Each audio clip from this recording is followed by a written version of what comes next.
She hated him, hated the way he watched her with those piercing eyes, as if he could read every forbidden thought that crossed her mind, hated how her body betrayed her mind whenever he got too close.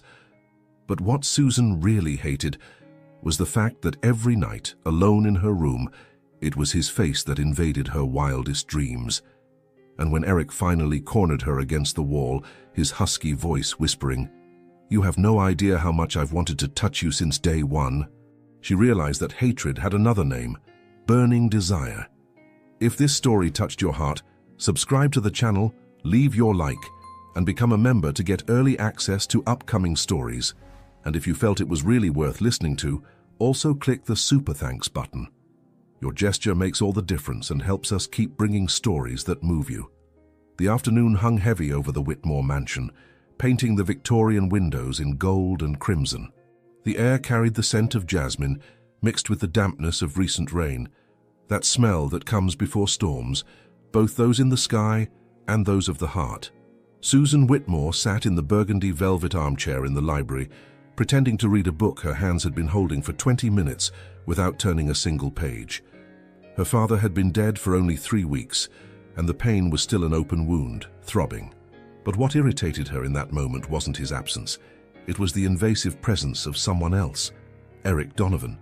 The name sounded like a sentence, a man she had never asked for, never wanted, and certainly never needed. But there he was, standing in the library entrance like a marble statue. Tall, broad-shouldered, wearing a dark suit that seemed tailored to hide muscles trained for war. His eyes were a stormy grey, cold as steel, but there was something behind that coldness, something that burned quietly, hidden, dangerous. Susan hated him at first sight.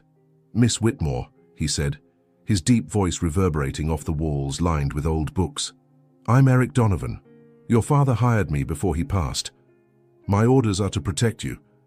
She raised her eyes slowly, as if he were just another insignificant piece of furniture in the room. "Protect me?" Her voice came out sharp, cutting. "From what exactly?" "From myself. Because I'm perfectly capable of taking care of my own life, thank you very much."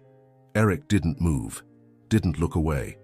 He just studied her with that disturbing intensity, as if he could see through the layers of anger and pride she wore like armor. "From whoever has an interest in the fortune you inherited," he replied, each word measured, calculated, "and from whoever may have contributed to your father's death." The book fell from Susan's hands. The sound echoed like a gunshot. "How dare you?" she began, but her voice failed. His words were a knife sliding in slowly, touching a truth she was trying to ignore. Her father hadn't died of natural causes. The car accident had been too convenient, too suspicious. Eric took a step forward, just one.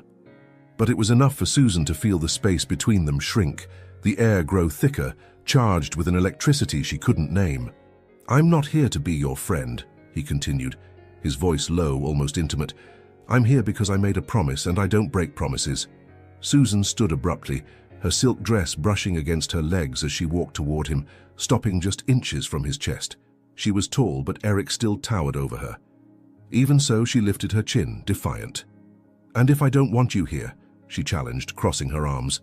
"Are you going to follow me even into the bathroom, bodyguard?" Eric's lips curved slightly. It wasn't quite a smile, but it was close. Something dangerous. "If that's where you're in danger," he replied without hesitation. "Yes." Susan's heart raced. She hated the answer, hated even more how her body reacted. Heat rising up her neck, her breathing becoming irregular, the hair on her arms standing on end as if he had touched her, though there was still space between them. "You're impossible," she murmured, turning to leave the library. But the exact moment she took her first step, her foot caught on the hem of her long dress. She stumbled, her body tilting forward, the marble floor coming too fast toward her. And then he was there. Eric's hand grabbed her arm firmly, the other wrapping around her waist, pulling her against his chest in a movement so quick she barely had time to process it. The impact was soft but devastating. She could feel the heat of his body through the layers of clothing, his heart beating hard against her ribs. Or was it hers? It was impossible to tell. Susan lifted her face. Her eyes met his, and the world stopped. There was no sound, no breath. Just that gaze.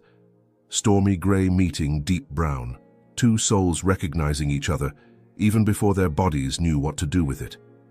His hand was still on her waist, his fingers pressing lightly against the curve of her hip. Susan's skin prickled beneath the dress, as if every nerve ending was waking up, screaming, begging for more contact. "Are you okay?" Eric asked, his voice husky, lower than before. "I am," she whispered, but didn't pull away. Couldn't. Her eyes dropped to his mouth, firm lips, well-defined, and then returned to his eyes. There was fire there. Fire she hadn't expected to find in a man who seemed made of ice. Eric released her slowly, as if each second of separation hurt. His hand slid down her arm before pulling away completely, and Susan felt the absence like a physical loss. "Be more careful," he said, taking a step back. But his eyes still held her, still studied her as if she were a puzzle he needed to solve. Susan took a deep breath, trying to regain control. "I don't need you telling me what to do." "No," Eric agreed, his voice soft but firm. "You need someone to keep you from getting hurt. And that someone is me." She should have responded. Should have yelled, sent him away, reasserted control of the situation, but all she could do was turn and leave the library, her heart pounding so hard she was sure he could hear it. When she reached her room, Susan leaned against the closed door, her hands trembling. She could still feel it, the impression of his fingers on her waist, the heat of his chest against hers, the way the world had stopped when their eyes met. "You have no idea how much I wanted to." His words echoed in her mind like a prophecy. And the scariest part? Susan wanted to know. Wanted to discover what was hidden behind that facade of control, that calculated coldness. Because if there was one thing she had learned in that brief encounter, it was this. Eric Donovan wasn't what he appeared to be, and behind all that self-control, there was a man who desired just as much as she did, even if neither of them was ready to admit it. Night fell over the Whitmore mansion, and with it a new tension, electric, dangerous. The game had begun, and they both knew that someone eventually would lose control. The following days turned into a dangerous dance of provocations and loaded silences. Susan woke every morning determined to ignore Eric's presence, but he was always there, a silent shadow following her through the mansion's hallways, watching every move with those penetrating eyes, seeming to read every forbidden thought that crossed her mind. And it made her absolutely furious, or at least that's what she told herself. That Thursday morning, Susan came down the stairs wearing a white linen dress that hugged every curve of her body, the neckline revealing enough to be elegant, but bold enough to be provocative. She had chosen that dress on purpose. She wanted to see if the impassive Eric Donovan would show any reaction. He was in the kitchen drinking black coffee, leaning against the marble counter with a relaxed posture that contrasted with the tension that always seemed to emanate from him. When Susan entered, his eyes rose slowly, very slowly, from her bare feet to her face, lingering imperceptibly on the neckline, the curve of her waist, the length of her legs exposed by the side slit of the dress. But his face remained neutral, impassive. "Good morning, Miss Whitmore," he said, his voice controlled as always. Susan felt a stab of irritation, and something else, something warmer, more intense. "Good morning, Eric," she replied, pronouncing his name slowly, savoring each syllable. She approached the counter, taking an apple from the fruit bowl, but instead of stepping back, she stayed there beside him, so close she could feel the heat emanating from his body, the smell of his cologne mixed with something more masculine, more primal. She bit into the apple, juice dripping slightly from the corner of her mouth. She licked her lips slowly. Eric kept looking ahead, but Susan saw the muscle in his jaw contract, saw his fingers tighten slightly around the coffee cup. "Do you have plans for today?" he asked, his voice a bit huskier than before. "I do," she replied, turning to face him. "I'm going out, alone." "No, you're not." The answer came quick, definitive. It wasn't a request, it was an order. Susan laughed, a low, provocative sound. "You don't tell me what to do, bodyguard." Eric finally looked at her, really looked at her. And there was something different in his eyes now, something wild, dangerous, barely contained. He set the cup aside and turned completely toward her, closing the distance between them even more. "No," he agreed, his voice low like distant thunder. "But I made a promise to keep you safe, and I'm not going to break that promise because you're bored and decided to test me." Susan's heart accelerated. "Test you?" she repeated, leaning forward, her eyes sparkling with challenge. "You think everything I do is about you?" "No," Eric replied, and then did something that caught her completely off guard. He took a step forward, trapping her against the counter, his hands resting on either side of her body, imprisoning her without touching her. "But this dress, the way you're looking at me right now, that is." Susan's breath failed. She could feel the heat of his body, so close that if she leaned forward just a few inches, their bodies would touch. The air between them was charged, electric, vibrating with a tension that seemed about to break. "You're arrogant," she whispered, but her voice came out weak, without conviction. "And you're dangerous," he replied, his eyes dropping to her mouth. "More dangerous than any external threat." "Why?" Susan challenged, lifting her chin, bringing her face closer to his. "Because I make you feel something beyond your precious self-control." Eric closed his eyes for a second, just one, and when he opened them again, there was something fierce in them, something hungry. "You have no idea," he murmured, his voice rough. "How many times I've wanted to break this protocol. How many nights I've stayed awake thinking about what it would be like." He stopped, his breathing heavy. "What it would be like to what?" Susan provoked, her heart beating so hard she was sure he could hear it. "Touch me, kiss me, prove to me that you're not made of ice." Eric's fingers closed hard on the edge of the counter, his knuckles turning white. He was fighting an internal war. Susan could see it in the way his chest rose and fell, in the way his eyes couldn't look away from her mouth. "Susan," he began, but she interrupted him. "You're never going to break protocol, are you?" she whispered, her eyes half closed, challenging. "No matter how much you want to? Because you're so controlled, so perfect." Eric moved so fast she barely had time to process it. His hand came up, his fingers tangling in a strand of her hair loose over her shoulder. He wrapped the strand around his fingers, pulled gently, tilting her head back, forcing her to look at him. "Don't test me, Susan," he said, his voice low, dangerous, full of unspoken promises. "Because when I break, it won't be gentle, it won't be controlled, and you won't be able to forget me after." The air left Susan's lungs as if she'd been struck. Each word was a caress, a threat, a promise that made her entire body tremble. She opened her mouth to respond, but no sound came out. Eric released her hair slowly, his fingers sliding along the side of her neck, brushing the sensitive skin behind her ear before pulling away completely. He stepped back, recomposing his mask of control, but Susan saw the effort it cost him, saw the way his hands trembled slightly when he shoved them in his pockets. "Wear something more appropriate if you really need to go out," he said, his voice returning to that professional, distant tone. "And I'm coming with you." Susan didn't respond. Couldn't. Her entire body was on fire, every nerve ending screaming for the touch he had denied. She turned and left the kitchen, her legs weak, her heart racing. When she reached her room, she locked the door and leaned against it, bringing her hand to her neck where his fingers had brushed. Her skin still tingled. She closed her eyes, breathing deeply. "When I break, it won't be gentle." The words echoed in her mind, a dark and tempting promise. And for the first time, Susan realized it wasn't just her playing with fire. Eric Donovan was a man on the edge of a precipice. And her, she was doing everything in her power to push him. The question was, what would happen when he finally fell? And more importantly, would she be ready to fall with him? The afternoon dragged on, heavy and charged. Susan changed clothes, but chose a tight blouse and pants that outlined every curve. When she came down, Eric was waiting at the door, his face impenetrable. But when their eyes met, they both knew the game was far from over, and someone inevitably would lose. Night had fallen like a heavy cloak over the city when Susan decided she needed to get out of that suffocating mansion. 3 days had passed since the incident in the kitchen, 3 days of growing tension, of glances that lasted a second longer than they should, of accidental brushes that made her skin burn as if it had been branded. She was going crazy, and Eric's constant presence wasn't helping at all. "I need to go to the gallery," she announced, coming down the stairs with her purse slung over her shoulder, car keys jingling in her hand.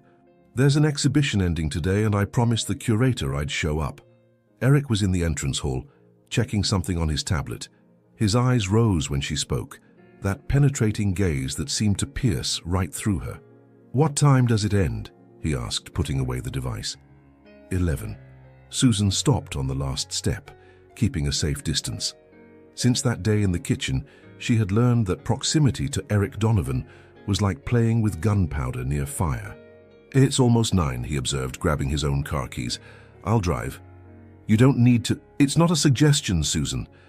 Her name, pronounced that way, firm, possessive, intimate, made her stomach flip.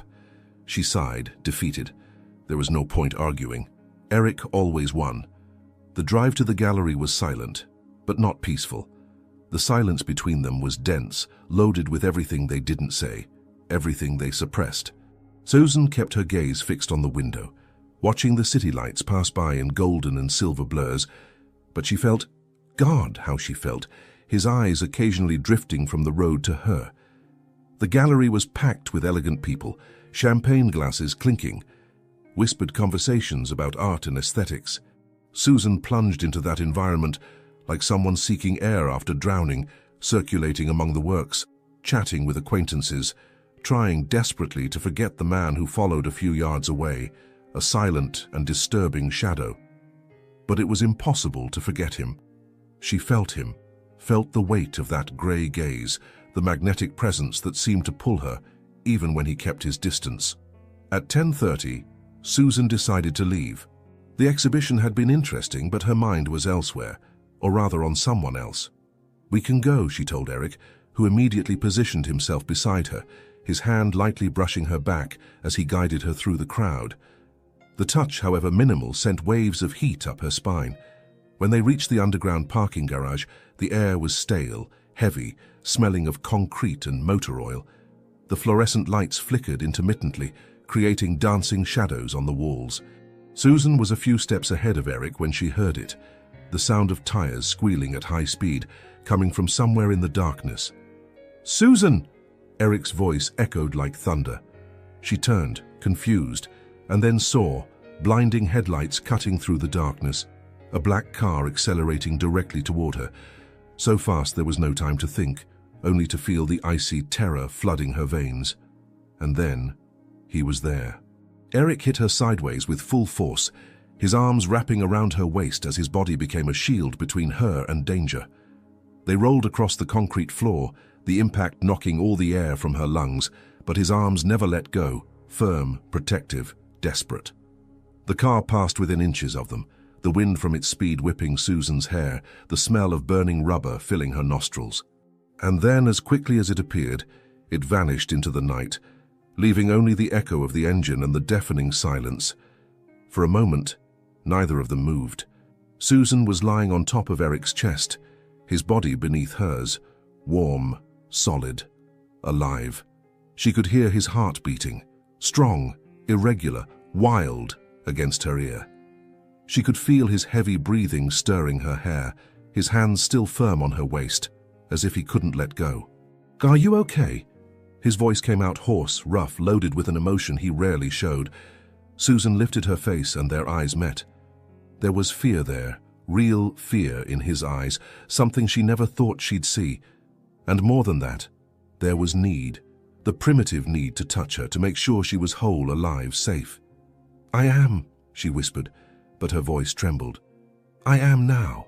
Eric's hands moved up, one going to her face, his fingers tracing her cheek, her jawline, as if he needed to physically confirm she was okay. "Do you have any idea how much—" he began, but stopped, his jaw clenching. "How much what?" Susan asked, her hand instinctively rising to his chest, feeling the racing heart beneath her palm. "How much I—" Eric closed his eyes, took a deep breath. When he opened them again, there was something devastating in them. "If something had happened to you—" He didn't finish the sentence, didn't need to. Susan saw it all there, the unspoken confession, the feeling he fought to suppress, the naked truth that she had become more than just a client, more than just a duty. Eric stood in one fluid motion, bringing her with him but didn't let go. Instead, he pulled her against his chest, his arms wrapping completely around her, his face buried in her hair. "Eric," Susan whispered, her arms automatically going around his neck, clinging as if he were the only solid thing in a world that had just crumbled. "I'm sorry," he murmured against her hair, his voice hoarse. "I should have seen it. Should have noticed someone was following you." "You saved my life," she replied, pulling back just enough to look at him. "If it weren't for you—" "No," he interrupted, his voice firm, almost angry. "Don't think about that. You're fine. You're here. You're safe." Susan raised her hand, touching his face, feeling the roughness of his stubble, the warmth of his skin. "You're trembling," she whispered, surprised. "It's you," Eric admitted, closing his eyes under her touch. "You make me tremble. Make me feel things I swore I'd never feel again." Susan's heart tightened. "Eric." He opened his eyes, and what she saw there left her breathless. It was as if all the barriers had fallen, as if the mask of control had finally shattered, revealing the man behind, vulnerable, intense, hungry. "I need to get you out of here," he said, but didn't move. Couldn't. Not when she looked at him that way. Not when he could feel her body trembling against his. "Then take me," Susan whispered, burying her face in his neck, breathing deeply the scent that was uniquely his, wood, spices, something dark and masculine that made her dizzy. "Take me home, Eric. Please."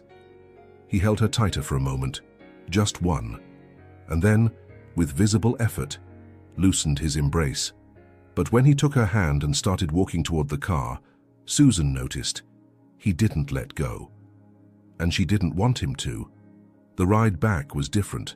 Eric drove with one hand, the other intertwined with hers on the center console, his thumb tracing lazy circles on her skin. Each touch was a silent promise, an unspoken confession. When they arrived at the mansion, he walked her to her bedroom door, something he had never done before. "You need to lock the door," he said, but didn't step away. "Stay," Susan asked, her voice small. "Just until I fall asleep." "Please." Eric hesitated, the internal war visible in his eyes. But then he nodded, just once. That night, Susan slept, knowing he was there, sitting in the armchair beside the bed, vigilant, protective. And for the first time since they'd met, they both realized there was no going back. Whatever this was between them, it was bigger than professionalism, bigger than promises. It was inevitable. Morning arrived wrapped in fog, the sun struggling to penetrate the heavy clouds hanging over the Whitmore mansion. Susan woke slowly, her body still heavy with sleep, but with a strange sense of safety she hadn't felt in weeks. It took a few seconds to remember why, and then she saw. Eric was still there. He slept in the armchair beside the bed, his head tilted at an angle that would certainly cause neck pain, his arms crossed over his broad chest.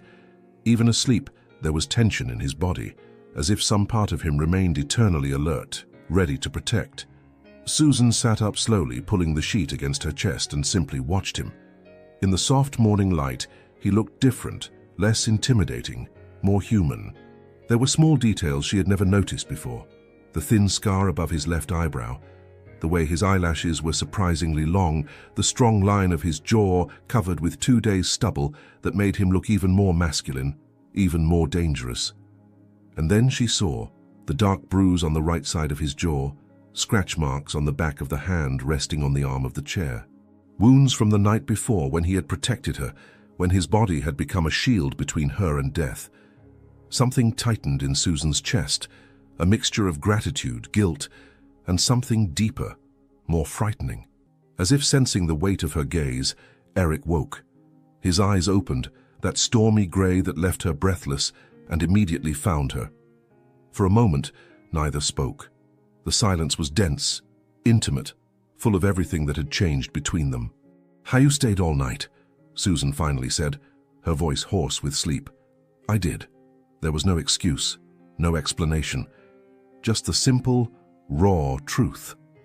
Susan slipped out of bed barefoot, wearing only a silk nightgown that brushed her thighs. She saw Eric's eyes follow the movement, lingering for a fraction of a second before returning to her face. "You're hurt," she said, moving closer. "Because of me." "It's nothing." "Eric." She stopped in front of him, arms crossed. "Let me see." He sighed, running his hand through his dark hair, messing it up even more. "Susan, I already told you. And I already told you I want to see." She knelt in front of him, her hands going to his face before he could protest. Her fingers gently traced the bruise on his jaw, and she felt his body go rigid under her touch. "This must hurt. I've been through worse," Eric murmured, but his voice came out different, lower, huskier, as if her simple touch was sweet torture. Susan held his face between her hands, forcing him to look at her. "You almost died yesterday for me. The least I can do is take care of your injuries." Something passed through Eric's eyes. Resistance, desire, surrender. "All right," he finally agreed, his voice rough. Susan went to the bathroom, returning with a first aid kit. She pulled up a chair sitting in front of him, legs tucked under her body. "Take off your shirt," she instructed, opening the kit. Eric hesitated. "Susan, please." Her eyes met his. "Let me do this for you." He held her gaze for a long moment and then, slowly, began unbuttoning his shirt. One button at a time, revealing first his strong neck, then his broad chest, the defined muscles of his abdomen. Susan tried to keep her gaze professional, but it was impossible to ignore the raw beauty of that body, each muscle sculpted by years of training, each scar telling a story of survival. When the shirt finally fell to the floor, she saw the extent of the damage. There was a deep scratch on his right shoulder, purple marks on his ribs where he must have hit the ground protecting her, small cuts on his arms. "My God, Eric," she whispered, her voice failing. "You're covered in bruises." It was worth it. The answer came immediately, without hesitation. "If I had to do it again, I'd do exactly the same thing." Susan blinked rapidly, pushing the tears back. This wasn't the time to cry. It was time to take care of him, the same way he took care of her every day. She dampened a cloth with warm water and began cleaning the scratch on his shoulder, her movements gentle, careful.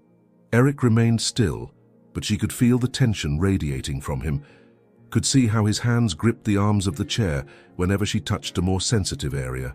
"Sorry," she murmured, when he flinched under a particularly painful touch. "It's not the pain," Eric said, his voice so low it was almost a whisper. Susan stopped, raising her eyes to meet his. "Then what is it?" He held her gaze, and there was something devastating in his eyes. "It's you. You touching me. It leaves me unbalanced." Susan's heart raced. She continued cleaning the wound, but now each touch had a different weight, an acute awareness that she wasn't just tending to injuries, she was breaking down barriers, crossing invisible lines they had both drawn. "You've always been so controlled," she said softly, applying ointment to his shoulder. "What's changing?" The answer came simple, devastating. "You." Susan stopped, her hand still pressed against his shoulder. Their eyes met, and the air between them became dense, charged with electricity. She was so close she could feel the heat emanating from his bare body, could see every detail, the way his breathing had become irregular, how his eyes dropped to her mouth before returning, how the muscle in his jaw clenched with the effort of self-control. "Eric," she whispered, but didn't know what to say after. There were no words for what she was feeling, that mixture of desire, fear, need. He raised his hand slowly, as if moving underwater, and touched her face. His fingers traced her cheek, descended along her jawline, brushed her lips with a reverence that made her tremble. "Do you know what you're doing to me?" he asked, his voice hoarse. "Do you have any idea how much I—" He stopped abruptly, closing his eyes, fighting with himself. Susan moved closer, positioning herself between his legs to reach a bandage in her other hand. The proximity was intimate, dangerous. Her knees brushed his thighs, their bodies separated by only inches of charged air. "How much you what?" she gently provoked, applying the bandage to his ribs, her fingers brushing the warm skin. Eric opened his eyes, and what she saw there left her breathless. It was pure desire, unfiltered, wild. "How much I want you," he admitted, the words coming out like a confession torn by force. "How much I think about you, how much every touch of yours drives me crazy." Susan's breath failed. Her hand stopped on his chest, over the heart that beat as hard as hers. "Then why don't you—" "Because when I touch you," Eric interrupted, his hand going to the nape of her neck, his fingers tangling in her hair. "It won't be just a touch. It'll be everything. And I don't know if you're ready for that." Susan held his gaze, her heart beating so hard she felt it in her temples. What if I am? The question hung in the air between them. Dangerous, tempting. Eric pulled her closer, just a few inches, but it was enough for their breaths to mingle, for Susan to feel the tension vibrating between their bodies. "Then God help me," he whispered, "because I won't be able to stop." They stayed like that, suspended in that impossible moment, on the threshold of something that would change everything, until Susan, her heart racing and hands trembling, pulled away. "Finish resting," she said, her voice shaky. "I'll make coffee." She left the room quickly, but when she reached the kitchen, she had to lean on the counter, her legs weak, her entire body vibrating with the intensity of what almost happened. And in the room, Eric remained sitting, his head in his hands, fighting the overwhelming urge to go after her and finish what they'd started. The line had been crossed, and they both knew. There was no going back. 3 days had passed since the incident in the bedroom, 3 days of tension so dense that Susan felt like she was suffocating. Eric kept his distance, a professional, calculated distance, but his eyes betrayed him. Every time they met, there was fire there, a barely contained hunger that made Susan's stomach flip with anticipation. She didn't know how much longer she could take it. Friday night arrived quietly, a strange calm hanging over the mansion. Susan was in the library pretending to read when the lights flickered once, then again. And then, everything plunged into absolute darkness, a blackout. "Eric?" Her voice echoed in the darkness, more frightened than she intended to sound. "I'm here." The answer came immediately, followed by the sound of firm footsteps. And then he was there, a solid shadow in the darkness, and she felt his hand finding her arm, firm, comforting. "Don't move. There could be broken glass." "What happened?" Susan whispered, her heart already racing, not just from fear of the blackout, but from his proximity, from the warmth of his hand on her arm. "I don't know yet. It could just be the circuit breaker, or—" He stopped, and Susan felt his body go tense. Or it could be intentional. Real fear hit her then. After the parking garage incident, she knew someone wanted her dead. Someone was watching, waiting, planning. The noise, glass breaking somewhere downstairs, cut through the silence like a blade. "Shit," Eric muttered.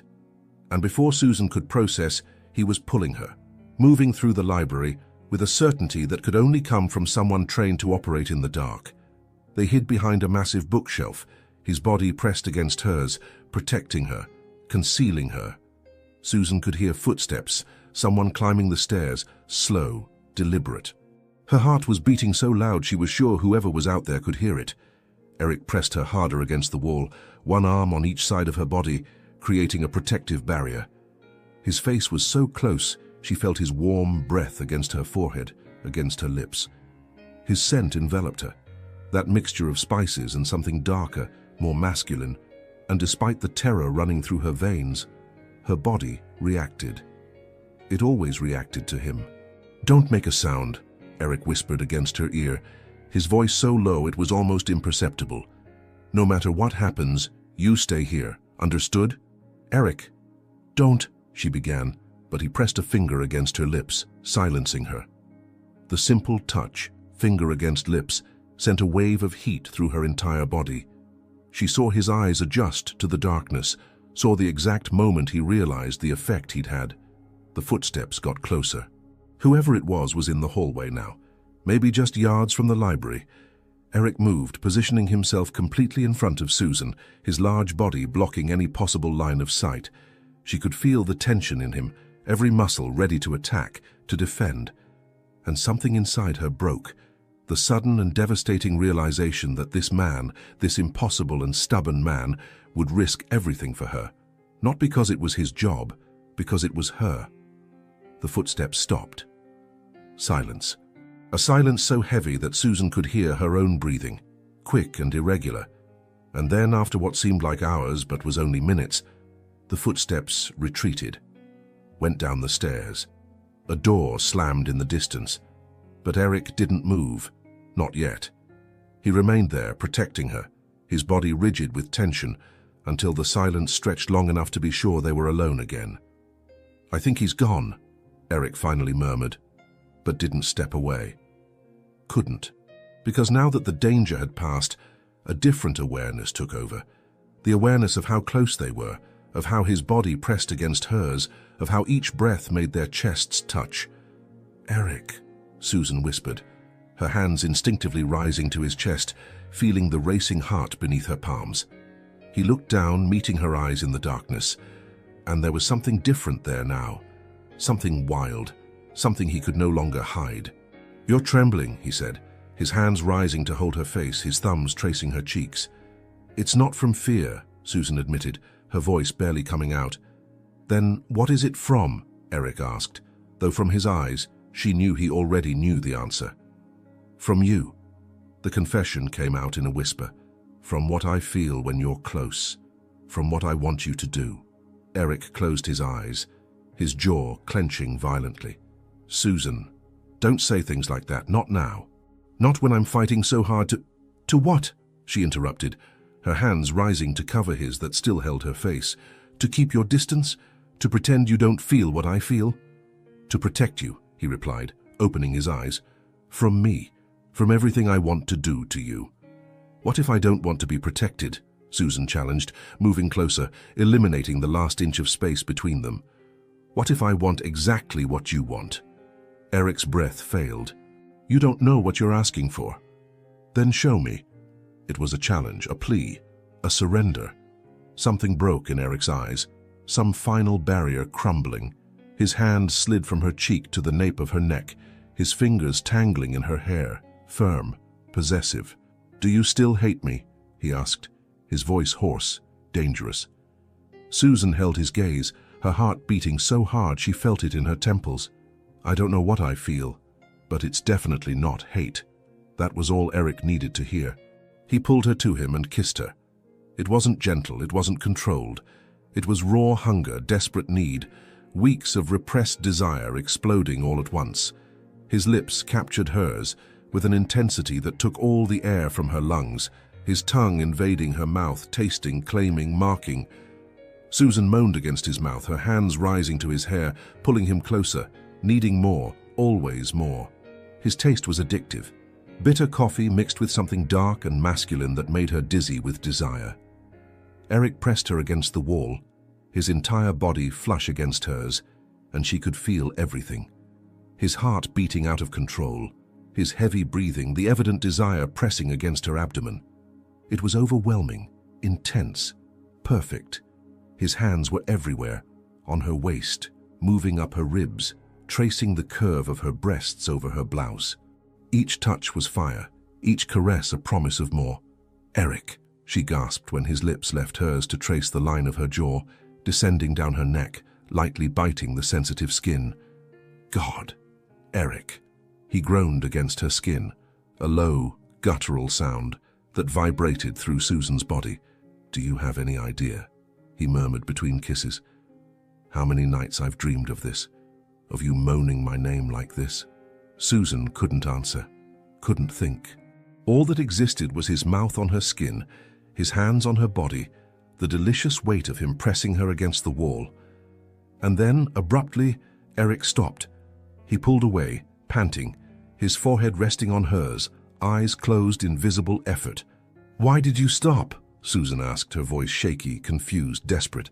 "Because," Eric said, his voice rough, "you deserve more than being devoured in the dark during a blackout. You deserve to be worshipped. You deserve someone who takes their time, who does this right. Eric, not now, Susan." He opened his eyes, and what she saw there left her breathless.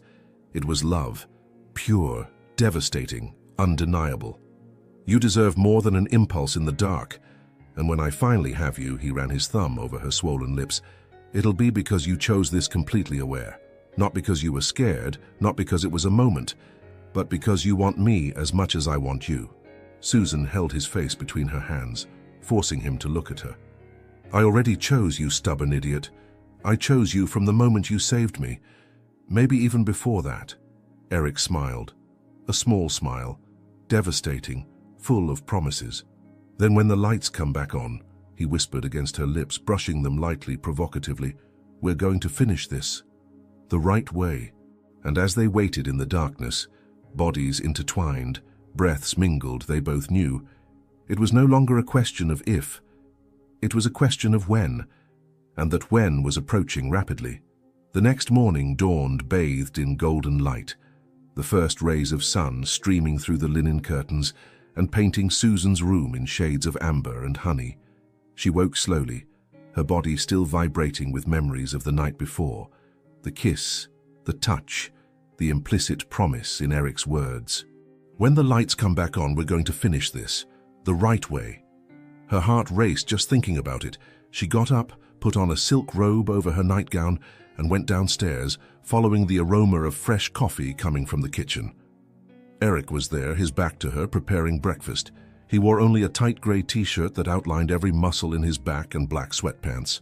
His hair was slightly messy, as if he'd run his hands through it several times, a habit Susan had noticed he had when he was thoughtful or troubled. "Good morning," she said softly, leaning against the doorframe. Eric turned, and his eyes met hers. For a moment neither spoke. The air between them was charged with everything they had shared in the darkness, with everything still to come. "Good morning," he finally replied, his voice softer than usual. "Coffee, please." Susan entered the kitchen, accepting the cup he offered her. Their fingers brushed in the process, and both felt the spark, that constant electricity that seemed to live between them now. "Did you sleep well?" Eric asked, though from his eyes, Susan knew he hadn't slept much. There were shadows under those grey eyes, signs of a night spent on watch, probably making sure no one came back. "Better than expected," she admitted, taking a sip of coffee. "Considering everything." Eric nodded, leaning against the counter. There was something different about him today, a vulnerability she had never seen before, as if the kiss from the night before had broken more than just physical barriers. "Susan," he began, his voice hesitant, "I need to tell you something." Her stomach tightened. "Okay." He took a deep breath, as if preparing for a difficult confession. "When your father approached me, 3 months before he died, I was in a dark place in my life. I had left the Special Forces after losing someone I should have protected. I swore I would never get emotionally involved with a client again, that I would always maintain the necessary professional distance." Susan set her cup aside, all her attention focused on him. "Your father offered me a generous amount," Eric continued, his eyes fixed on hers. "But it wasn't the money that convinced me. It was the way he talked about you, with so much love, so much concern. He knew he was sick even before the accident. He knew someone was after him and that when he was gone, you would be the next target." "I didn't know," Susan whispered, feeling tears begin to burn her eyes. "He never told me anything, because he wanted to protect you, just like I do." Eric took a step toward her, his voice becoming more intense. "But what he didn't know, what I didn't know, was that protecting you would become more than just a job. You became..." He stopped, searching for the right words. "What?" Susan asked, her voice trembling. "I became what?" "Everything," Eric said simply, devastatingly. "You became everything to me, Susan, and that terrifies me, because I've already lost someone I loved. I don't know if I could survive losing you too." Susan's heart squeezed so tight it hurt. She moved closer, closing the distance between them, and placed her hand over his heart, feeling the strong, irregular beats. "You're not going to lose me," she said firmly, "and I'm not going to let anything happen to me, not when I've finally found someone worth fighting for." Eric covered her hand with his, pressing it harder against his chest. "I left an excellent job to come take care of you," he confessed. "I had a security position at an embassy, high salary, stability. But your father asked me personally, and something told me I needed to be here. Now I know why." "Why?" Susan asked, though she already knew the answer. "Because I was meant to find you." His eyes softened, and he raised his free hand to touch her face, his thumb tracing her cheek with a tenderness that made her tremble. "You're not a job, Susan. You're way beyond that for me. You're beyond anything I can explain with words." Susan felt the tears finally fall, sliding silently down her cheeks. "Me too," she whispered. "I feel it too. and it scares me as much as it scares you." Eric pulled her into his arms, holding her with a strength that was both desperate and comforting. Susan buried her face in his chest, breathing deeply that scent she now associated with safety, with desire, with home. "Let's get out of here," Eric said suddenly, pulling her back just enough to look into her eyes. "For a few hours. I need to show you something." "What?" Susan asked, confused but intrigued. "You'll see." He smiled, that rare, devastating smile that completely transformed his face. "Do you trust me?" "With my life," she replied without hesitation. 40 minutes later, they were in Eric's car, driving out of the city. Susan watched the landscape change, buildings giving way to open fields, concrete giving way to green. The air became fresher, scented with pine and wet earth. "Where are we going?" she asked, curious. "You'll see," Eric repeated, but there was a playful gleam in his eyes she had never seen before. Finally, he stopped in front of a wrought-iron gate that opened onto a gravel path surrounded by century-old trees. They continued on foot, walking side by side, their fingers occasionally brushing until Eric simply took her hand, intertwining their fingers. The touch was simple, but it meant everything. The path led them to a hidden clearing, and in the center was an old gazebo painted white, half covered with flowering vines. Beyond it, a small lake reflected the blue sky like a perfect mirror. "It's beautiful," Susan breathed, amazed. "I used to come here when I was a kid," Eric explained, leading her to the gazebo. "When things got tough at home, I'd escape here.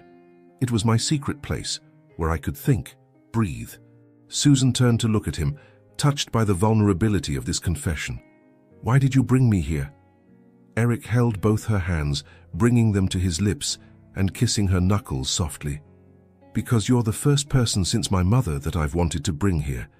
The first person I trust with my secrets, with my wounds, with everything." Susan's heart overflowed. She leaned in, resting her forehead against his. "Thank you," she whispered, "for trusting me, for letting me in." They sat on the bench inside the gazebo, Susan leaning on Eric's shoulder, her head resting comfortably while he ran his fingers through her hair, slowly, rhythmically. "My father used to bring me to a place like this," Susan said softly, her eyes fixed on the lake.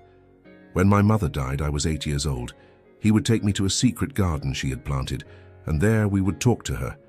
It seems silly now, but—" "It's not silly," Eric interrupted gently. "It's love. It's memory. It's how we keep alive the people we've lost." Susan raised her head to look at him. "You really understand me, don't you? More than you know." He touched her face, his eyes intense, sincere. "Susan, I know all this is happening fast. I know there's danger around us, that there are so many uncertain things, but I'm certain of one thing." "What?" she asked, her heart racing. "That you changed everything for me. That no matter what happens, I'll be by your side. That you're stronger than you think, and more incredible than you even know." He kissed her forehead softly, lingeringly. "And that I'm completely, irrevocably in love with you." Susan held her breath. The words hung in the air between them, enormous, meaningful, perfect. "Eric," she whispered, her eyes shining with tears of happiness. "I'm in love with you too.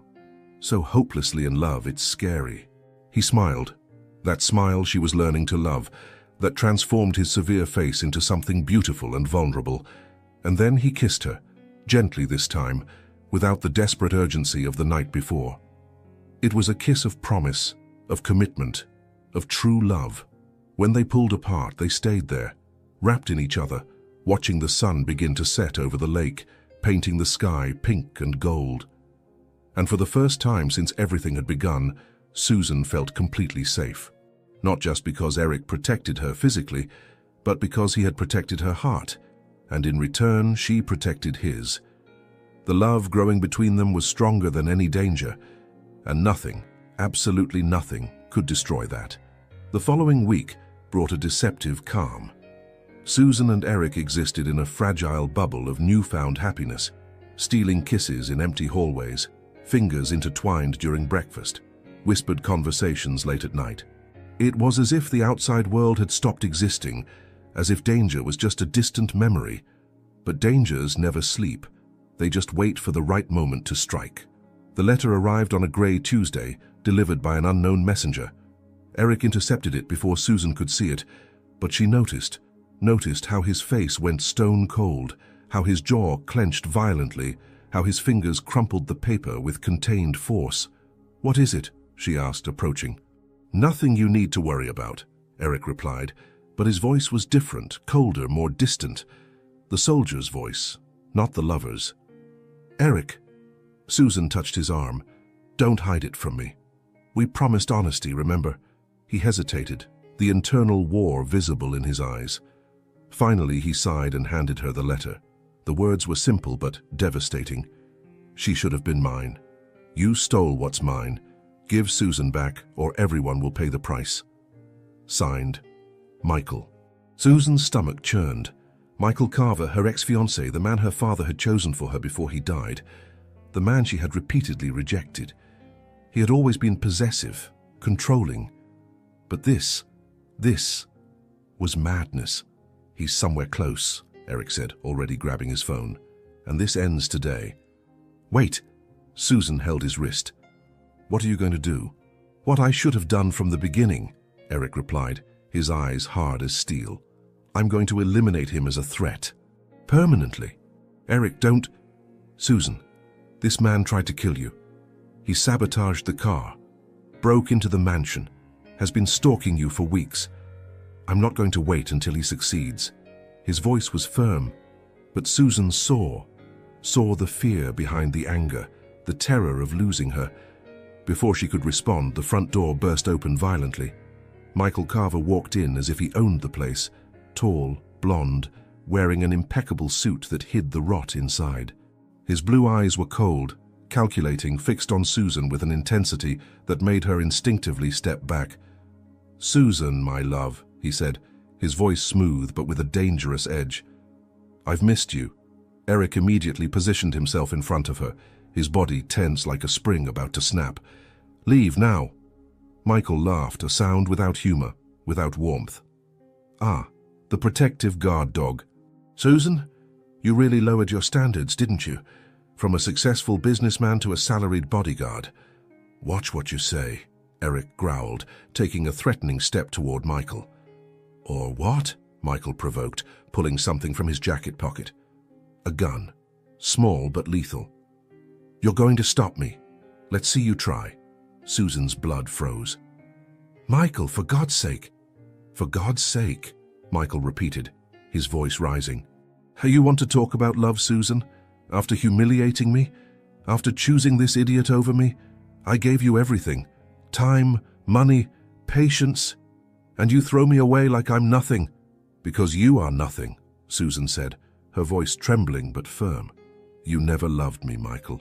You loved my name, my fortune, the status I would bring. But me, the person I am, you never cared." Michael's hand trembled, the gun now pointed directly at Eric. "He's going to die, Susan. And then you'll realize you were always mine." Everything happened in slow motion. Michael pulled the trigger. Eric moved, fast as lightning, pushing Susan back while launching himself at Michael. The shot echoed through the mansion like thunder. Susan screamed, the sound tearing from her throat as she watched Eric and Michael fall into a brutal fight. Fists flew, bodies slammed against furniture, the sound of breaking bones filling the air. Eric was trained, lethal. But Michael fought with the fury of a man who had nothing to lose. The gun had fallen somewhere during the struggle, lost among the wreckage. "Stop!" Susan screamed, but neither heard. They were animals now, pure instinct, each fighting for survival, for possession. Eric finally managed to subdue Michael, pinning him to the floor, his forearm pressed against his throat. "It's over," Eric growled, his face bloodied but determined. But Michael smiled, a disturbing, mad smile. "You think so?" he gasped. "You think this ends here? I planted bombs in this mansion, Donovan. If I don't deactivate them in 10 minutes, we all die." Susan's blood ran cold. Eric hesitated for a fraction of a second. Enough time for Michael to break free, kick him, and reach the gun. "No!" Susan threw herself forward, without thinking, placing herself between Michael and Eric. The world stopped. Michael stood, the gun pointed directly at Susan's chest. his finger on the trigger. "Susan, get out of the way," Eric said, his voice hoarse with terror. "Please get out of the way." "No," she said, her eyes fixed on Michael. "Because if you want to shoot someone, Michael, it's going to have to be me. And we both know you can't, because behind all that anger, you know the truth." "What truth?" Michael hissed, but his hand trembled. "That you never had me, and you never will." Susan took a step forward, defiant. "Because my heart belongs to him, and nothing you do will change that."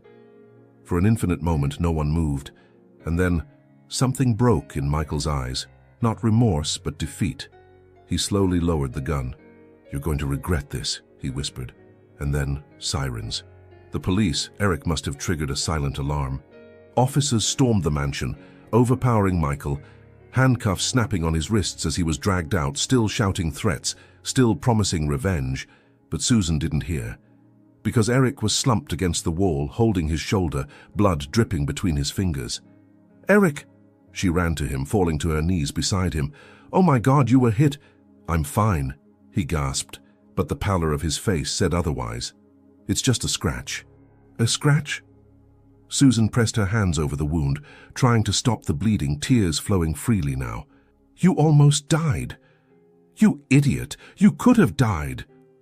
"But I didn't," Eric said, raising his hand to touch her face, staining her cheek with blood. "Because I had something to live for, someone to live for." Susan held his hand against her face, crying openly now. "You can't die," she sobbed. "I haven't even told you properly how much I love you. I haven't even—" "I know," Eric whispered, pulling her closer with his good hand. "I've always known, Susan. From the first moment." Paramedics arrived, separating them, taking Eric to an ambulance.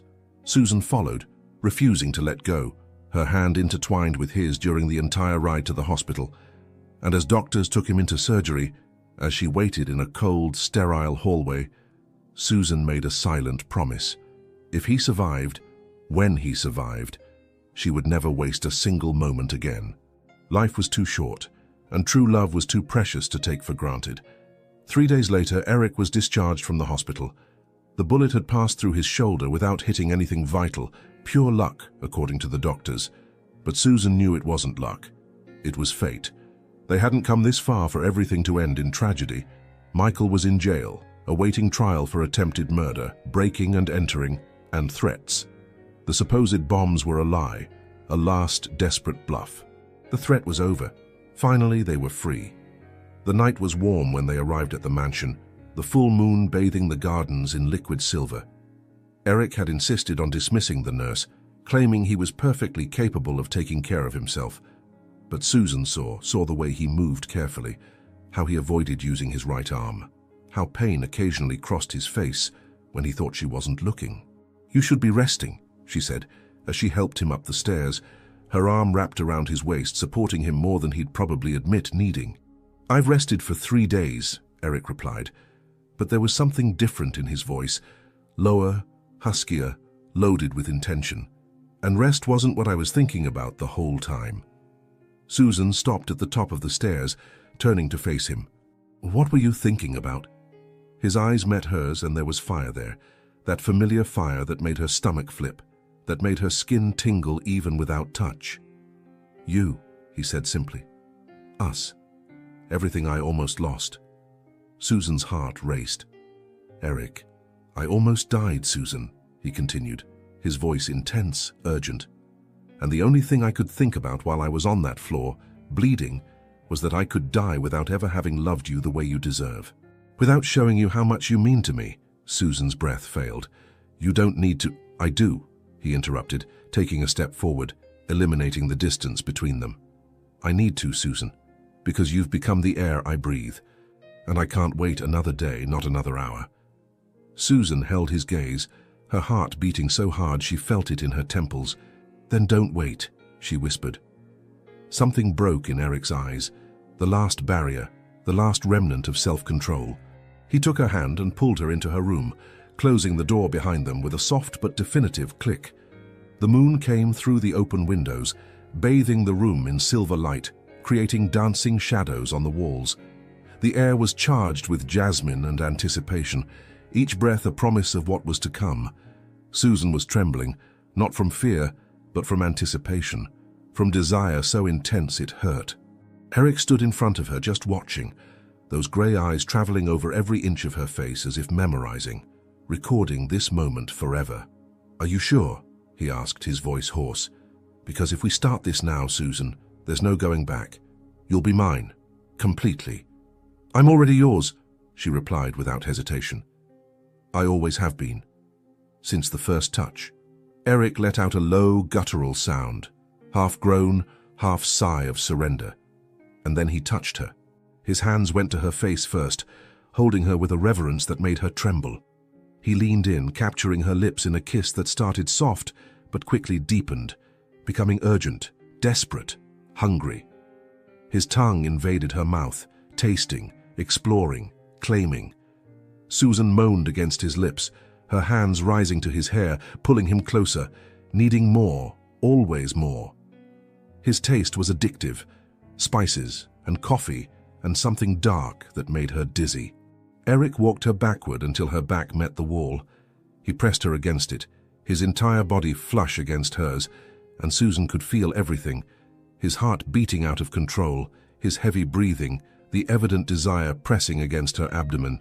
"Susan," he moaned against her mouth, his hands sliding along the curve of her waist, moving up her ribs. "God, Susan."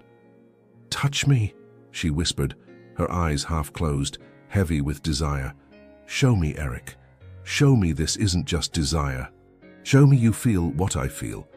He pulled back just enough to look at her, and what she saw in his eyes left her breathless. It was love, pure, devastating, undeniable. "I love you," he said, his voice rough with emotion. "I love you so much it hurts." "Then show me," she repeated, her hands going to the buttons of her own blouse. Eric covered her hands with his, stopping her. "Let me do this," he whispered. "Let me worship you the way you deserve." And then, with torturous slowness, he unbuttoned her blouse, one button at a time, revealing inch by inch of creamy skin, his eyes following the path of his fingers as if unveiling a sacred treasure. When the blouse finally fell to the floor, Eric simply stopped and looked, observed the curve of her breasts under the lace bra, the way her accelerated breathing made her chest rise and fall, the flush that spread across her skin. "You're beautiful," he said, his voice full of reverence. "So incredibly beautiful it hurts to look at you."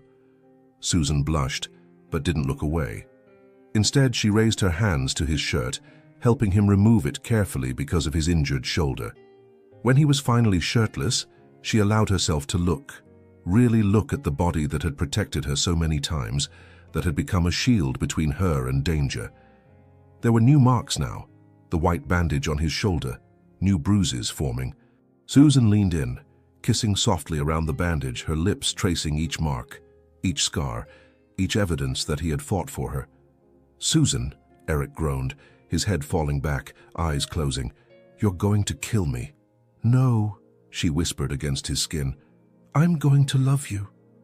Eric opened his eyes, and there was something wild in them now, something he could no longer contain. In one fluid motion, he lifted her in his arms, the good one doing most of the work, and carried her to the bed, laying her on the silk sheets with a gentleness that contrasted with the evident hunger in his gaze. He hovered over her, supported on one arm, his eyes traveling over every inch of her body. "You're everything I wished for," he whispered, his fingers tracing the line of her collarbone, descending through the valley between her breasts, stopping at the edge of her pants. "And everything I swore to protect." Susan arched under his touch, her body begging for more. "Then protect me," she whispered. "Protect me from being empty. Fill me, Eric. Completely." Something broke in him. With reverent but urgent movements, he undressed her. First the pants, then the bra, finally the last piece of lace that separated her from being completely exposed to him.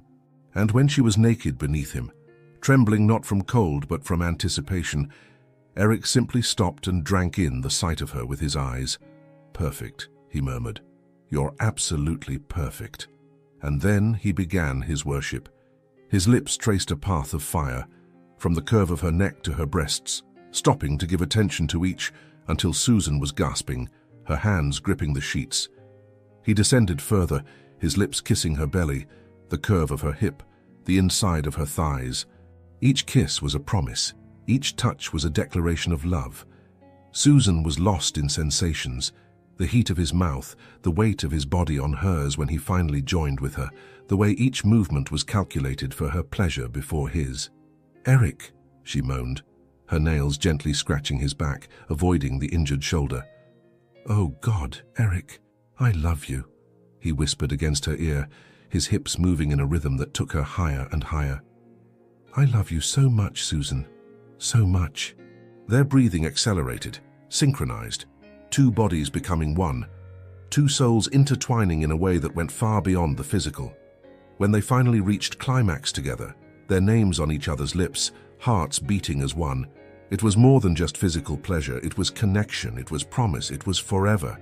Afterward, wrapped under the sheets, sweaty and satisfied and completely lost in each other, Susan drew lazy circles on Eric's chest with her fingers, her head resting on his still racing heart.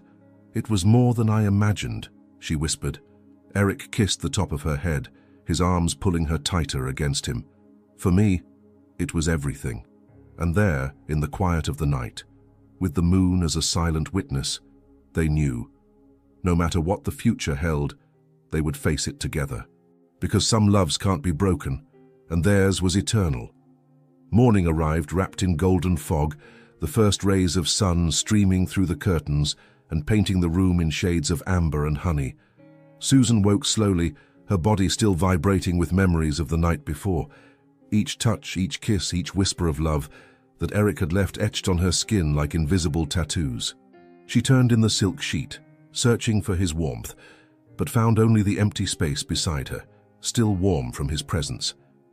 A slight moment of panic hit her before she heard it, the sound of running water in the bathroom, his deep voice humming softly a melody she didn't recognize. Susan smiled, hugging the pillow that still carried his scent. Spices, wood, something deeply masculine that made her feel safe and desired at the same time. She never imagined she could feel this way. Complete, loved, chosen. The bathroom door opened, and Eric came out wrapped only in a towel hanging low on his hips, drops of water still running down his defined chest, his sculpted abdomen.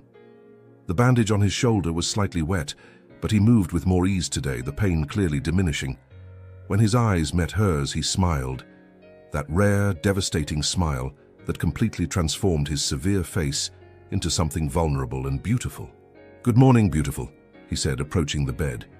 "Good morning," Susan replied, sitting up and allowing the sheet to slip just enough to reveal the curve of her shoulders, her breasts. She saw his eyes immediately darken, saw how his fingers gripped the towel tightly. "You're playing with fire," Eric murmured, his voice hoarse.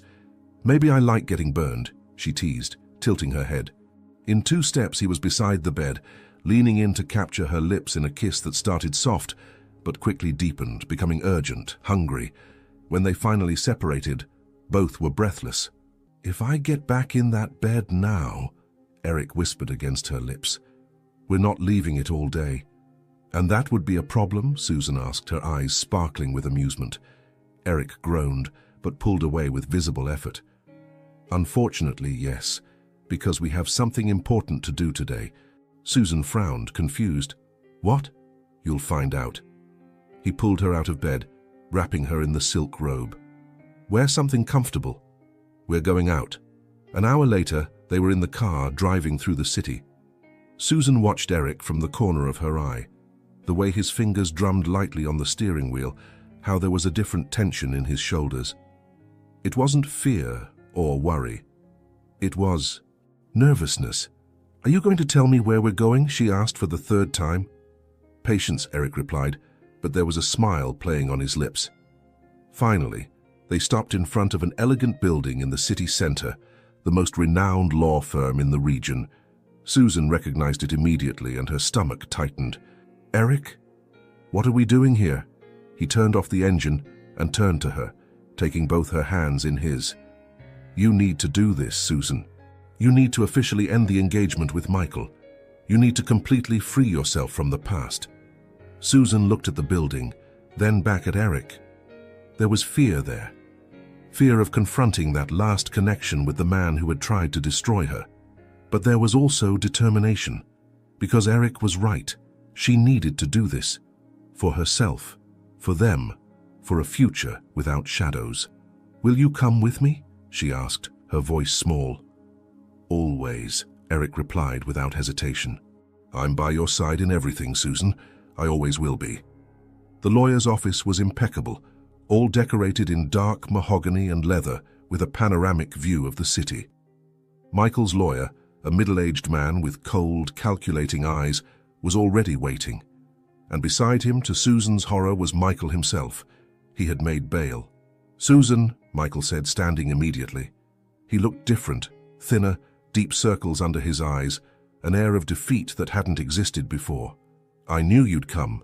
Eric immediately positioned himself between them, his body tense like a spring ready to snap.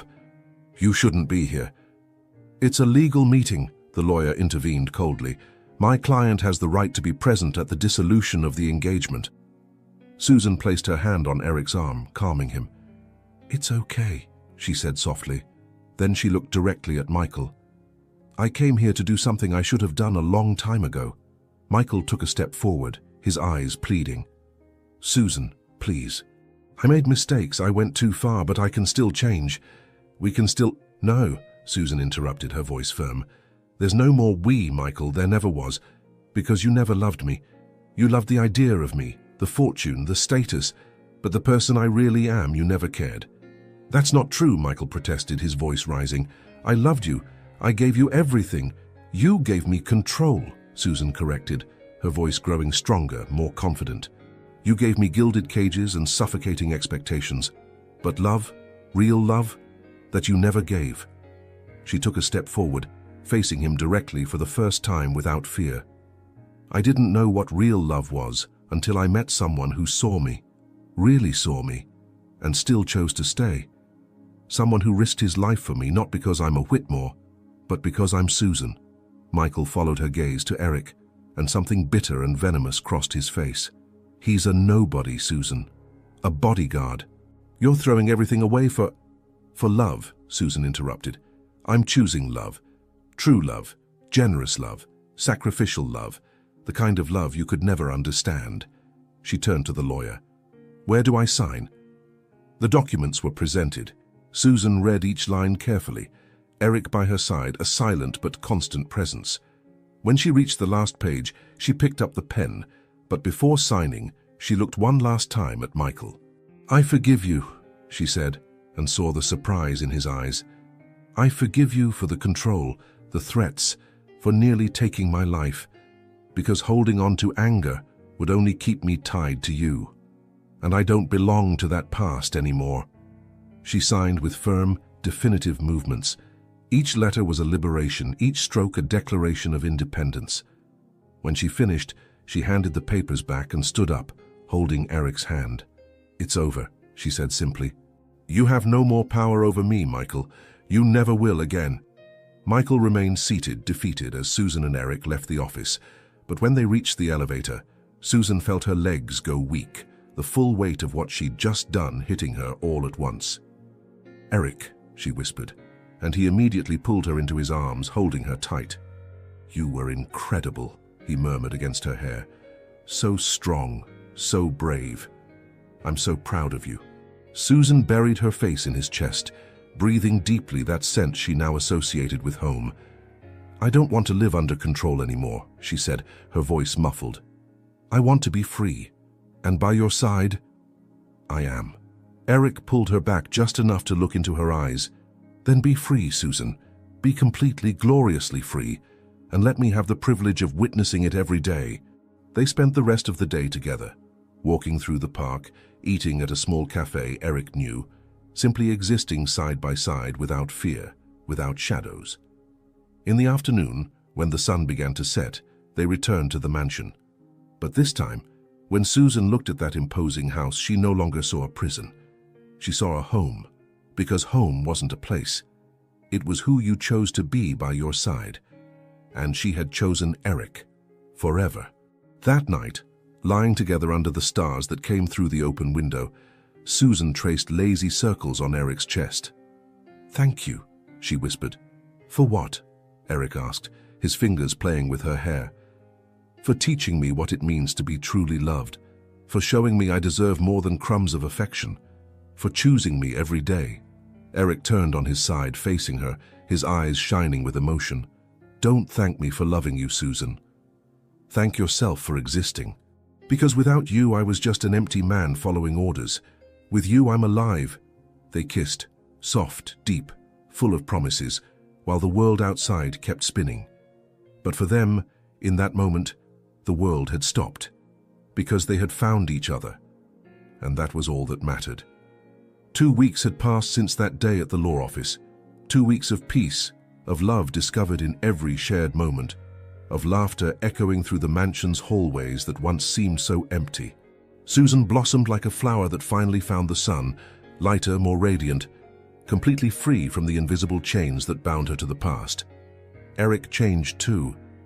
The constant tension that once inhabited his shoulders had dissolved, replaced by a deep calm that came from knowing that the one he had fought for was finally safe. More than that, she was happy, and he was the reason for that happiness. On a Friday morning, when autumn was already painting the trees gold and crimson, Eric woke Susan with soft kisses scattered across her face, her neck, her shoulders. "Wake up, sleeping beauty," he murmured against her skin, his voice still hoarse with sleep. Susan smiled before even opening her eyes, stretching like a lazy cat under the sheets. "What time is it?" "Time for you to stop asking questions and trust me," Eric replied, pulling her sheet away with a playful movement. "We have a trip ahead of us." "Trip?" Susan sat up, confused but intrigued. "Where to?" "You really don't know the meaning of the word trust, do you?" Eric laughed, that rich, deep sound she had learned to love. "Wear something comfortable. We'll be gone for a few days." "Days?" Susan raised an eyebrow. "Eric Donovan, what are you planning?" He just smiled, that mysterious smile that made her stomach flip, and left the room, leaving her curious and slightly frustrated. 3 hours later, they were on the road, driving out of the city. The landscape gradually changed, buildings giving way to open fields, then hills covered with pine trees, finally reaching the mountains where the air was thin and scented with the smell of wet earth and wood. "We're almost there," Eric said, turning onto a dirt road that wound through century-old trees. And then Susan saw it. Hidden among the pines, there was a wooden cabin. It wasn't large or ostentatious, but it was perfect, rustic, welcoming, with smoke lazily rising from the chimney, as if someone had already prepared everything for their arrival. "Eric," Susan breathed, amazed. "It's beautiful. It belonged to my grandfather," Eric explained, parking the car. "He built it with his own hands 50 years ago. When he died, he left it to me. I hadn't been here in years, but I wanted to bring you. I wanted to share this place with you." Susan looked at him, her heart overflowing. Each gesture of his was a declaration of love, not just words, but actions that showed how much she meant to him. They spent the next few days in a bubble of perfect happiness. They woke with the sun coming through the curtainless windows, made breakfast together in the small rustic kitchen, walked the forest trails hand in hand, talked for hours on the porch while watching the stars appear one by one in the indigo sky. At night, they made love in front of the fireplace, the fire crackling and casting dancing shadows on the wooden walls, their bodies intertwining with a growing familiarity, but never losing that spark of desire that consumed them. It was peace. It was passion. It was perfect. On the last night, though Susan didn't yet know it would be the last, Eric prepared a special dinner. He cooked personally, a hidden talent she was discovering gradually, and set the table on the porch with candles, wildflowers he had picked during the afternoon walk, and a bottle of wine he'd been saving for special occasions. "You're being mysterious again," Susan observed, accepting the glass of wine he offered her. "I'm allowed to have my moments," Eric replied, sitting beside her, not across the table, but close enough for their legs to touch. They dined under the stars, talking about everything and nothing, future plans, childhood memories, dreams they had kept in dusty drawers of the heart. Susan couldn't remember a time when she felt so completely at peace, so absolutely happy. When they finished, Eric stood and extended his hand. Dance with me?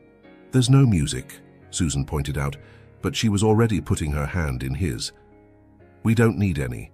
And then he began humming softly, that same melody she had heard him sing in the bathroom weeks ago, as he pulled her into his arms. They danced slowly under the starlight, swayed only by Eric's husky voice and the sound of wind in the trees. Susan rested her head on his chest, listening to his heart beating firm and steady, and thought she could spend eternity like this. And then Eric stopped singing. Susan, he said, his voice different now, more serious, loaded with emotion. She raised her head to look at him and saw the nervousness in his eyes, the way his fingers trembled slightly where they held her hand. What is it? She asked, her heart beginning to race. Eric took a deep breath and then, slowly, stepped away. And when Susan realized what was happening, when she saw him lowering onto one knee, his hands trembling as they pulled a small velvet box from his pocket, her heart simply stopped. I'm not good with words, Eric began, his voice hoarse with emotion, his eyes shining with unshed tears. I never have been. But with you, I want to try. Because you deserve to hear everything I feel. He opened the box, revealing a delicate ring, a simple but beautiful stone, surrounded by small diamonds that captured the starlight and reflected it like tiny constellations. I promised your father I would take care of you, Eric continued, his voice breaking slightly. I promised I would protect you, that I would ensure your safety. But what I didn't know, what he probably knew before even I did, was that I would fall hopelessly in love with you. A tear rolled down Susan's cheek, then another, but she didn't wipe them away. She just stood there, paralyzed, listening to the man she loved lay his heart bare before her. You showed me what it means to truly live, Susan. You showed me there's something more important than missions and protocols. You taught me to feel again, to love again, to dream again. He held her free hand, pressing it against his heart. You're my home, my safe harbor, my reason to wake up every day and be grateful to be alive. Eric took a deep breath, his eyes fixed on hers. Susan Whitmore, would you do me the honor, the immeasurable privilege of becoming my wife? Of letting me spend the rest of my days loving you, protecting you, making you happy? The silence that followed was dense, heavy with emotion. Susan couldn't speak. The words were trapped in her throat, suffocated by tears of such pure happiness it hurt. Susan, Eric asked, and for the first time since she'd met him, there was real fear in his eyes. Breathe, love. Please breathe and tell me something. Yes, she finally managed to whisper. Yes, yes, yes. And then she was on her knees too, her arms around his neck, crying and laughing at the same time as he held her, like she was the most precious thing in the world. Because to him, she was. Eric placed the ring on her finger with trembling hands and then kissed her, deeply, desperately, as if wanting to etch that moment into their souls for all eternity. I'm yours, Susan whispered against his lips when they finally separated, both breathless. From the first touch. From the first look. I've always been yours, Eric. And I'm yours, he replied, his forehead resting on hers, eyes closed, as if trying to absorb the magnitude of that moment. Forever, Susan. Until my last breath. They stayed there, kneeling under the stars, holding each other, crying tears of joy, while the universe seemed to conspire around them, celebrating that love that had been born from the ashes of pain, that had grown in the shadows of danger, that now bloomed in the light of freedom. Later, much later, when they were already lying in bed, bodies intertwined and covered only by moonlight and each other's warmth, Susan traced lazy circles on Eric's chest, the ring glowing softly on her finger. Thank you, she whispered. For what? Eric asked, his fingers playing with her hair. For saving me, not just from physical threats, but from an empty life. For showing me I deserve to be truly loved. For choosing me every day. Eric turned on his side, holding her face between his hands. No, Susan, thank you. For teaching me to live again. For breaking down all my defenses. For loving me even when I tried to keep my distance. They kissed, soft, deep, full of promises, while outside the world kept spinning. But for them, in that perfect moment, time had stopped. Because they had found each other. They had chosen each other. And now, they had a lifetime to love each other. From initial hatred to eternal love. From provocation to complete surrender. They had traveled an impossible path and arrived exactly where they should be, together, forever. Sometimes, love doesn't arrive announced. It sneaks in, disguised as irritation, hidden behind sharp barbs and defiant looks. Susan thought she hated Eric, hated the control, the constant presence, those eyes that seemed to see through every defense she put up. But the truth is that the hatred was never hatred. It was fear. Fear of feeling something so intense it could destroy her. Fear of giving her heart away after guarding it for so long. Eric was afraid too, afraid of failing again, of losing someone he loved, of breaking the promise he'd made. But Susan taught him that loving isn't controlling. It's setting free. It's choosing to stay even when it would be easier to leave. It's transforming wounds into strength, scars into wisdom. They proved that true love isn't born from comfort, but from confrontation. It's born when two broken people decide to rebuild themselves together, when vulnerability becomes courage and fear transforms into faith. And you? When was the last time you allowed someone to break down your defenses? When you chose true love instead of superficial security? Sometimes the person who challenges you the most is exactly the one you need, because real love isn't smooth, it's transformative, and it transforms forever. If this story touched your heart, subscribe to the channel, leave your like and become a member to get early access to upcoming stories. And if you felt it was really worth listening to, also click the Super Thanks button. Your gesture makes all the difference and helps us keep bringing stories that move you. Comment where you're listening from. We'd love to know what part of the world this story reached.